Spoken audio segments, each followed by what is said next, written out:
नमस्ते दोस्तों। नीट और सीबीएसई का विवाद अभी थमा भी नहीं था कि इस दौड़ में एक और नाम जुड़ गया, कर्मचारी चयन मंडल, जिसे पहले व्यापम के नाम से जाना जाता था। दोस्तों, रविवार को कर्मचारी चयन मंडल द्वारा वन आरक्षक और जेल प्रहरी भर्ती परीक्षा आयोजित की गई। पहली शिफ्ट की परीक्षा तो सामान्य रूप से संपन्न हो गई, लेकिन दूसरी शिफ्ट के अभ्यर्थियों के साथ जो हुआ उसने एक बार फिर परीक्षा व्यवस्थाओं पर गंभीर सवाल खड़े कर दिए। दोपहर 2:30 बजे शुरू होने वाली परीक्षा के लिए हजारों अभ्यर्थी समय पर केंद्रों पर पहुंच गए थे, लेकिन परीक्षा शुरू नहीं हुई। छात्रों को घंटों तक केंद्रों के अंदर बैठाकर रखा गया। समय बीतता गया, लेकिन कोई स्पष्ट जानकारी नहीं दी गई। आखिरकार शाम करीब 4:30 बजे अभ्यर्थियों को बताया गया कि तकनीकी कारणों और सर्वर संबंधी समस्याओं के चलते परीक्षा रद्द कर दी गई है और अब यह परीक्षा 20 जून को आयोजित की जाएगी।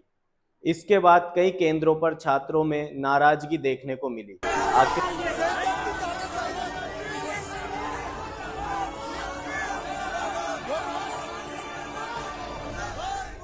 को मिली आखिर सवाल भी जायज है।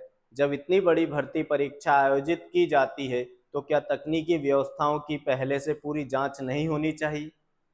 जानकारी के अनुसार इस परीक्षा में शामिल होने के लिए लगभग 7,000 अभ्यर्थी प्रदेश के विभिन्न जिलों से पहुंचे थे।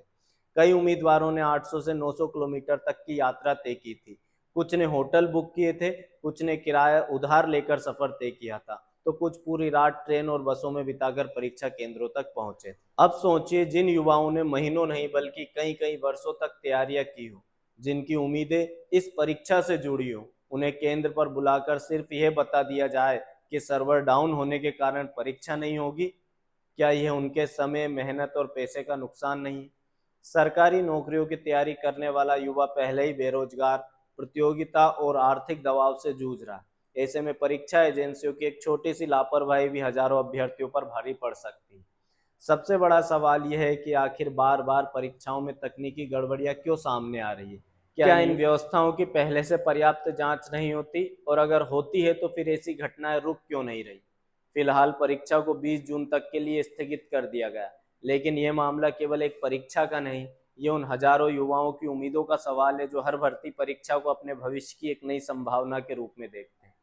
आपका इस पूरे मामले पर क्या कहना है? क्या परीक्षा एजेंसियों की जवाबदेही तय होनी चाहिए? अपनी राय कमेंट में जरूर बताएं।